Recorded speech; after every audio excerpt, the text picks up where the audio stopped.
السلام عليكم ورحمة الله وبركاته، واهلا بكم في الفيديو التاني او في المراجعة التانية.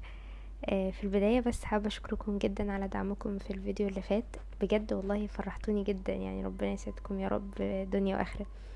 واتمنى من كل قلبي ان انا اكون قدرت افيدكم ولو بمقدار بسيط، وان شاء الله الفيديو دوت يكون اكثر تفصيلا واكثر فائدة باذن الله. وبناء على اختياركم النهاردة ان شاء الله هنتكلم عن كتاب لكنود للكاتب اسلام جمال. بس قبل ما نتكلم عن الكتاب، حابة ارشح لكم درس جميل جدا للشيخ محمد خيري من سلسلة اسرار مع القصار. وهو برضو بيتكلم عن المعنى دوت. عنوان الدرس هبقى احطه لكم ان شاء الله في اول كومنت. ان الانسان لربه لكنود. الكتاب والمحاضرة هيفيدوكم جامد جدا، وهتحسوا ان انتوا كده بتكملوا المعلومات اكتر او بتفصلوها، فهتحبوا الموضوع قوي لو عملتوا الاتنين مع بعض ان شاء الله. يلا بينا نبدأ وندخل على موضوع الكتاب. كتاب لكنود هو للكاتب اسلام جمال، وزي ما اغلبكم عارفين انه امتعنا وادهشنا بكتابه الاول فاتتني صلاة. وطبعا هعيد باذن الله قراءته مره تانية لاني قراته زمان، وهبقى اعمل لكم ان شاء الله ريفيو عنه. هو جميل جدا، ومن قبل ما حتى اعمل ريفيو عنه انا بنصحكم تقرأوه وتقرأوا اي حاجه باذن الله الكاتب اسلام جمال يكتبها، لانه هو اسلوبه جميل وجذاب جدا. وكمان هو أصدر كتابه الثالث السنة دي قريب جدا، تقريبا من كام شهر. اسمه زاد، وهو في القائمة بإذن الله، وهنبقى نعمل مراجعة عنه في المستقبل. الكاتب بيتميز بأسلوب بسيط جدا، رغم بساطته فهو جميل، وبيخليك انك تتشدي وتنجذبي انك تكملي قراءة، بتحسي بتأثر سبحان الله، وده من توفيق ربنا للكاتب. نخش بقى على نبذة عن الكتاب. الكتاب بيتكلم عن النعم المنسية في حياتنا، وهو بمثابة كده القلم اللي بيفوق الإنسان وبيخليه يشوف النعم اللي هو غرقان فيها ولكنه مش شايفها. طب هو يعني ايه أصلا كنود؟ لسه سامعين دلوقتي قول الله تعالى إن الإنسان لربه لكنود. طب يعني ايه كنود؟ كنود بقى يا ستي من معانيها انه بيعدد المصائب وينسى النعم. يعني يبقى عندك نعم كتير قوي في حياتك، ونقمة واحدة او مصيبة واحدة فتنسي كل النعم دي وتفتكري المصيبة او النقمة بس، الحاجة الوحشة الوحيدة اللي في حياتك. انت كده للأسف تتوصفي بوصف انك شخص كنود.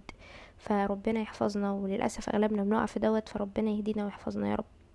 طب عاوزة اقول لكم على مفاجأة. عارفة لما اسألك ايه اخبارك فتقولي لي عادي؟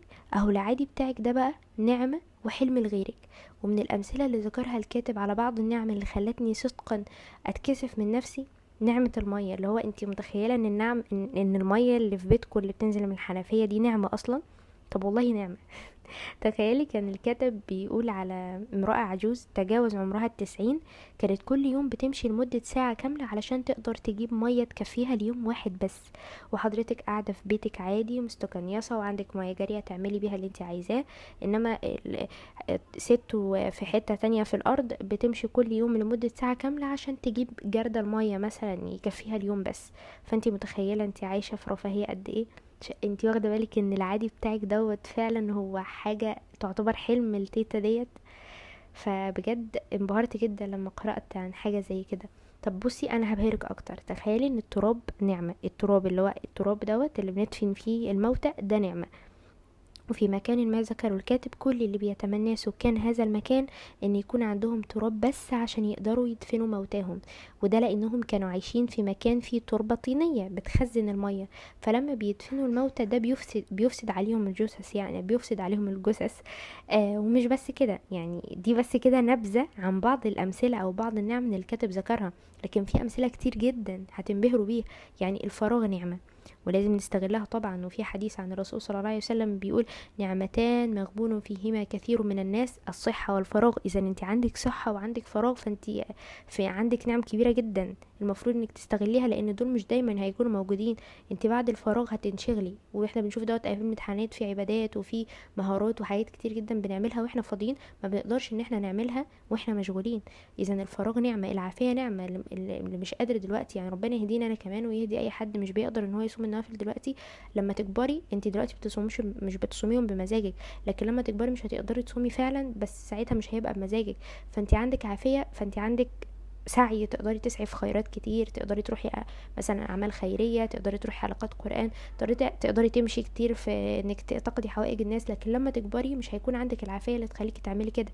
اذا النعم اللي عندنا لازم نستغلها، اللي هم من ضمنهم والمهمين جدا الفراغ والصحة. وجود اهلك نعمة في حياتك. يعني في ناس بجد والله العظيم ربنا يرحم موتانا وموتى المسلمين، ما عندهمش بابا اللي انتي بتكلميه، ما عندهمش ماما اللي انتي بتزعقي لها، ما عندهمش جدو اللي انتي ما بتسأليش عليه، ما عندهمش تيتا اللي انتي ما بتروحيش تزوريها. فانتي لازم تاخدي بالك من نقطة ان انتي تهتمي بعيلتك وتقضي معاهم وقت، لان غيرك ما عندهوش الاهل دول. تخيلي بقى حضرتك ان الزحمه اللي انت بتقعدي تقفقفي وتلعني وتسبي، والشباب ربنا يهديهم بيقعدوا بجد يقولوا الفاظ صعبه جدا من الزحمه وهم ماشيين، خاصه لو حد بيسوق. فتخيلوا اصلا ان انتوا تبقوا عايشين في الدنيا لوحدكم، مفيش حد معاكم، هل هتبقوا مبسوطين؟